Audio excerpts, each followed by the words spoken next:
हळवार बहरेल प्रीत ही आपली. भाग 47. दादा, किती वेळ लागणार आहे तुला तयार व्हायला? बहिणी तर केव्हाची तयार झाली आहे आणि खाली पूजेसाठी सुद्धा सगळे आले आहेत. त्याच्यामुळे तू पटकन तयार होऊन खाली ये.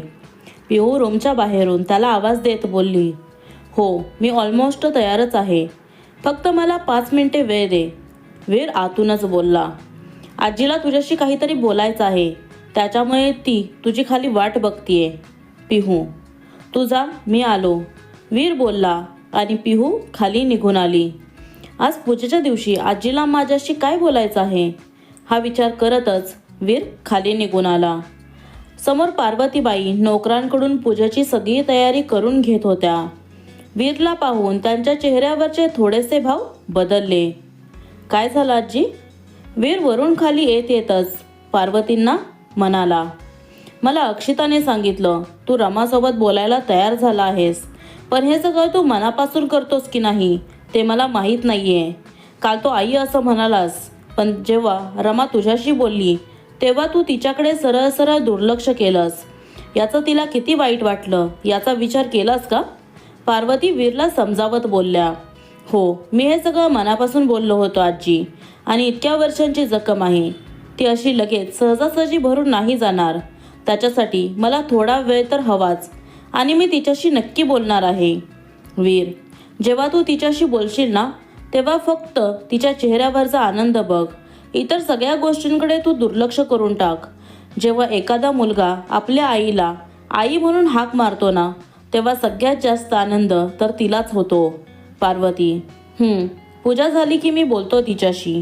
वीरने त्याची नजर फिरवली आणि समोरून येणाऱ्या अक्षिताला पाहून तो जागीच स्तब्ध झाला. तिने तिचे स्ट्रेट केस कर्ल केले होते. कर्ल केसांच्या 2 बटा दोन्ही गालांवरून खाली आल्या होत्या.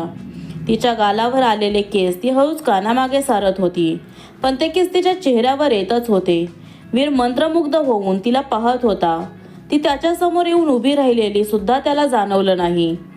वीर, पूजेची वेळ झाली आहे, पूजेला बसायचं आहे ना? अक्षिता त्याच्या खांद्यावर हात ठेवत बोलली. त्याने फक्त हुंकार भरला. वहिनी, तू जाऊन पूजेला बस, मी आले. पिहू, अगं पण वीर. अक्षिता, तो येतोय, तू जा, पिहू बोलली आणि अक्षिता पाटावर जाऊन बसली. आजी, पूजा झाली ना की वहिनीला तिच्या आईबाबांसोबत पाठवून देऊया. पिहू पार्वतींना डोळा मारत बोलली. का? ती का जाईल त्यांच्यासोबत? वीर म्हणाला. खरं तर पूजेला दोघांनी बसायचं असतं. लग्नाच्या सगळ्या विधी तर दोघांनी करायच्या असतात, पण तू कोणत्या विचारात हरवलायस काय माहीत. वहिनी तिथं जाऊन पूजेला बसली, तू सुद्धा, आणि तू मात्र इथे बसून कोणाचा विचार करतोयस? अक्षिताचा. तो पटकन बोलून गेला. अरे बापरे, तुला तिचे भास वगैरे होत आहेत की काय? पिहू डोळे मिचकावत बोलली. असं काही नाहीये, आणि आता पूजा सुरू होतीये तर मीही जाऊन पूजेला बसतो. तुझ्याशी वायफळ गप्पा मारण्यात मला काहीच इंटरेस्ट नाहीये. वीर पिहूला म्हणाला.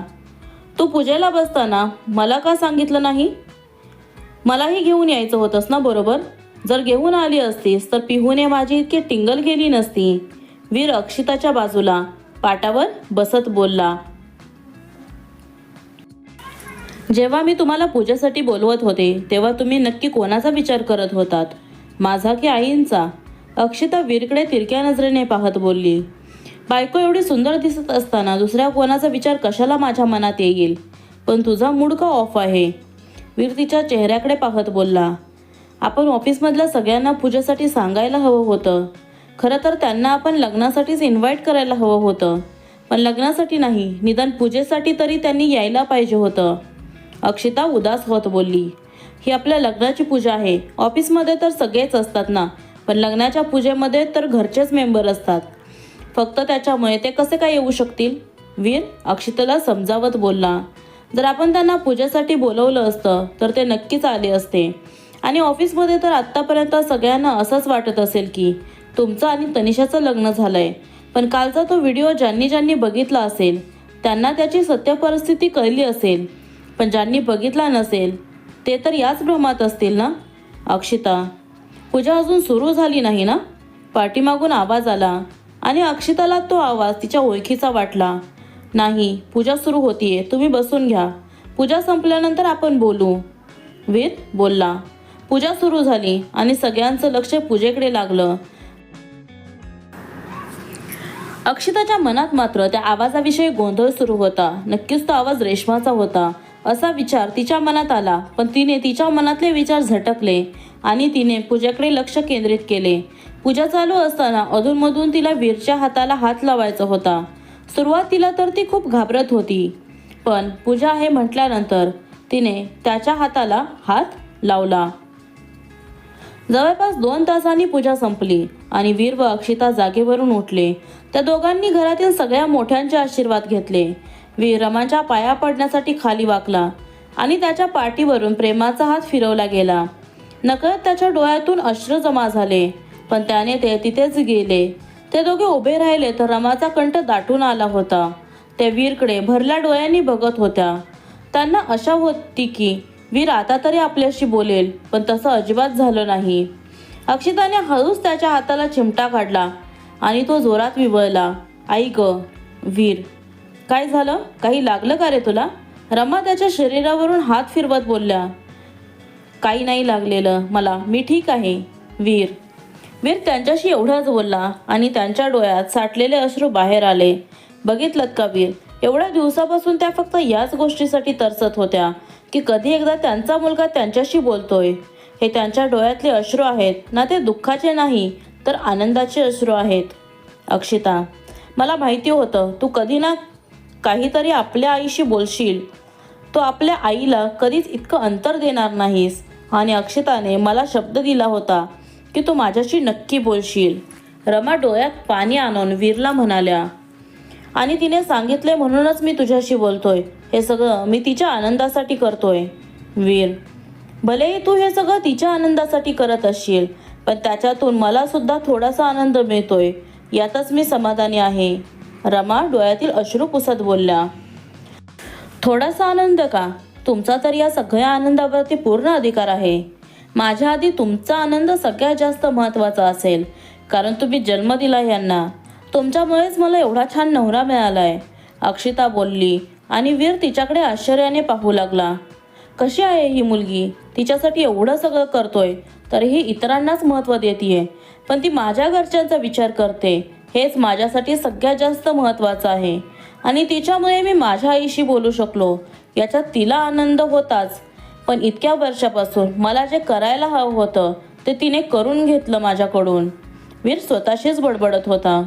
वीर, मी मगाशी मला रेश्माचा आवाज आला होता. ऑफिसमधलं कोणी आला आहे का पूजासाठी? अक्षिता बोलली आणि वीरने तिला दुसऱ्या बाजूला बोर्ड दाखवत इशारा केला. समोर उभी असलेली व्यक्ती पाहून अक्षिताचा आनंद द्विगुणित झाला होता, कारण ऑफिसमधले सगळेच पूजेसाठी आले होते. म्हणजे मगाशी जो आवाज मी ऐकला होता तो रेश्माचाच होता. म्हणजे तो माझा भास नव्हता. अक्षिता, हो वीर. या सगळ्यांना तुम्ही बोलावलं आहे का इथे पूजेसाठी? अक्षिता, आता माझ्या बायकोची इच्छा आहे म्हटल्यावर तिचं तर ऐकावंच लागेल ना. वीर, पण मग तुम्ही हे सगळं कधी केलं आणि मला का नाही सांगितलं? अक्षिता, मी तुला सांगितलं असतं तर हे सरप्राईज राहिलं असतं का? वीर अक्षिताचं नाक चिमटीत पकडत बोलला. हो तेही आहेच म्हणा, आणि हो बायकोला तिच्या नवऱ्याचं सरप्राईज आवडलं बरं का. असं म्हणत अक्षिता जाऊन त्या सगळ्यांना भेटली. अक्षिता, हे सगळं काय आहे? सरांचं लग्न तर तनिषासोबत ठरलं होतं ना? तिला असं समोर पाहून रेश्माने लगेच प्रश्न केला. हो ठरलं होतं, तनिषासोबतच होतं, पण आता झालंय तर माझ्यासोबत ना, आणि मी त्यांची बायको आहे. अक्षिता, ही तर खूपच आनंदाची बातमी आहे, पण मला एक सांग, तुला आधीपासूनच सर आवडत होते का? जर तसं नसतं ना तर तू या लग्नासाठी तयार झाली नसतीस, कारण मी तुला चांगलंच ओळखते. रेश्मा, हो मला ते आवडत होते आणि त्यांच्याही मनात माझ्याविषयी प्रेम होतं, पण आम्ही ते आत्तापर्यंत एकमेकांना कधीच बोलून दाखवलं नव्हतं. अक्षिता, पण तुमच्या दोघांचं लग्नच झालं. खरंच ही खूप मोठी गुड न्यूज आहे, कारण तुझ्यापेक्षा बेटर वाईफ त्यांना मिळूच शकली नसती. त्यांना समजून घेणारी, त्यांचा राग सहन करणारी, त्यांच्यावर इतकं मनापासून प्रेम करणारी. केतन अक्षिताला म्हणाला. पण हे सगळं अचानक कसं काय घडलं? ती तनिषा सरांसोबत इतकं वाईट वागेल असं मला अजिबात वाटलं नव्हतं. रेश्मा अक्षिताला म्हणाली.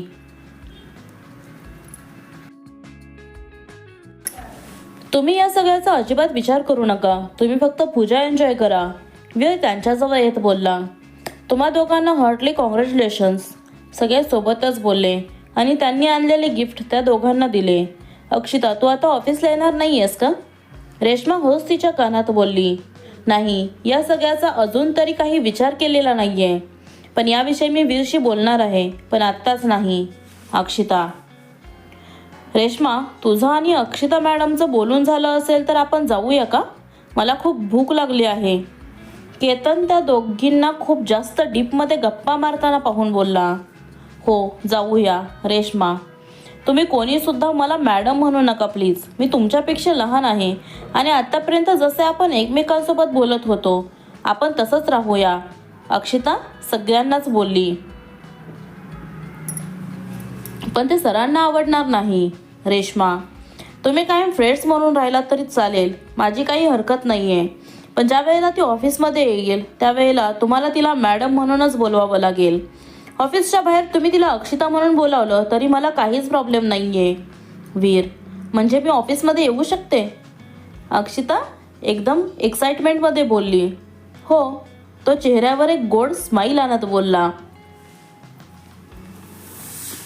थँक्यू वीर, तुम्ही माझ्यावरती कोणतेही बर्डन्स टाकले नाहीत. अक्षिता आनंदाने बोलली. तुम्ही सगळे जाऊन जेवण करून घ्या. वीर बोलला आणि सगळे निघून गेले. वीर, तुम्ही त्या सगळ्यांना असं का पाठवलं? मला त्यांच्याशी बोलायचं होतं ना. आणि आम्ही कितीतरी दिवसानंतर भेटलो आणि आम्ही असं मनमोकळेपणाने बोललो सुद्धा नाही.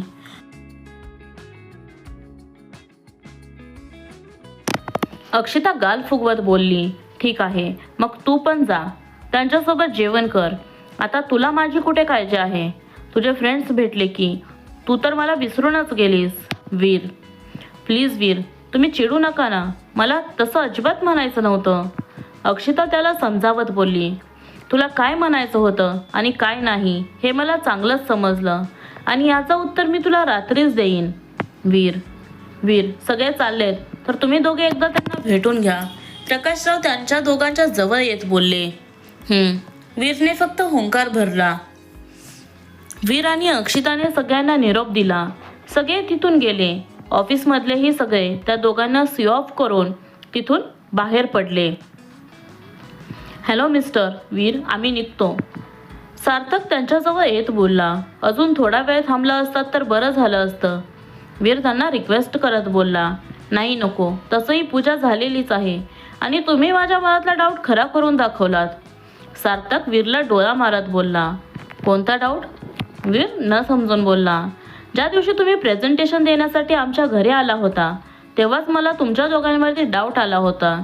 तुमचं त्यावेळेला प्रेझेंटेशनकडे कमी लक्ष आणि अक्षिताकडे जास्त लक्ष होतं. तेव्हाच आम्ही दोघेही समजून गेलो होतो नक्कीच काहीतरी गडबड आहे. पण तेव्हा आम्हाला तिथे तुमच्या दोघांना हे बोलणं बरोबर वाटलं नाही म्हणून आम्ही काहीच बोललो नाही. सार्थक वीरला म्हणाला. त्यावेळी आमच्या दोघांमध्येही असं काही बोलणं झालं नव्हतं. हे सगळं आमच्यामध्ये रिसेंटलीच बोलणं झालं आहे. त्याच्यामुळे आम्ही हा डिसिजन घेतला. वीर, पण डिसिजन मात्र बेस्ट घेतलं हे नक्की. सार्थक बोलले आणि तिथून निघून गेले. वीर, तुम्ही मगाशी नेमकं काय म्हणालात? मला काहीच कळलं नाही. अक्षिता वीरला थांबवत बोलली. ते मी तुला रूममध्येच सांगेन. वीर, घरातले सगळे पाहुणे निघून गेले आणि घरातली सगळी माणसे जेवायला बसली. वीर आणि अक्षिताला दोघांना एकाच ताटात जेवण वाढलं होतं. अक्षिताला अशी एकाच ताटात जेवायची सवय नव्हती. त्याच्यामुळे तिला थोडं ऑकवर्ड वाटत होतं कारण समोर सगळेच जण बसले होते. तिला ऑकवर्ड होत आहे हे पाहून वीरने लगेच एक दुसरी प्लेट मागवून घेतली आणि त्याच्यात अक्षिताला जेवण वाढायला सांगितलं. हा सगळा नजारा पाहून प्रत्येकजण गालातल्या गालात हसत होते पण वीरने तिकडे दुर्लक्ष केलं. त्यांचं जेवण झालं तसं त्याचा मोबाईल वाजला. तो फोनवर बोलत बोलतच बाहेर निघून गेला. वीर आत्ता असे बाहेर का निघून गेले? अक्षिताच्या मनात विचार आला. वहिनी तू कुठे चाललीस? पिहूने तिला उठताना पाहून विचारलं. ते वीर कुठे गेलेत ते बघत होते. अक्षिता, आमच्या घराची परंपरा आहे. लग्न झाल्यानंतर नवरा बायकोने 5 दिवस एकाच ताटात जेवायचं असतं आणि आज दादानी तुझ्यासाठी तो नियम मोडला. पिहू गंभीर चेहरा करत बोलली. काय? 5 दिवस? अक्षिता प्रश्नार्थक नजरेने तिच्याकडे पाहत बोलली. हो, 5 दिवस. आणि आज तो नियम तुझ्यासाठी मोडलाय, म्हणजे त्याची शिक्षा तर तुला भोगावी लागेलच ना? पिहू अक्षिताकडे पाहत बोलली. कसली शिक्षा? अक्षिता पिहूकडे प्रश्नार्थक नजरेने पाहत बोलली. हेच की, तू आता 5 दिवस दादाच्या जवळ अजिबात जायचं नाही आणि त्याच्याशी बोलायचं सुद्धा नाहीस. पिहू अक्षिताला म्हणाली. किती भारी शिक्षा आहे ही. हे तू वीरसमोर बोलून दाखव ना. पार्वती पिहूकडे पाहत बोलला. दादासमोर बोलू शकत नाही, त्याला त्याच्या बायकोशिवाय करमतं कुठे? म्हणून तर मला हे सगळं वहिनीला सांगायला लागतंय. पिहू सगळ्यांच्यावरून नजर फिरवत बोलली. अक्षिता, तू तिच्या बोलण्याकडे अजिबात लक्ष देऊ नकोस. ती तुझी मस्करी करतीये, असं काही नाहीये, रमा बोलल्या. आणि अक्षिताने मोकळा श्वास घेतला.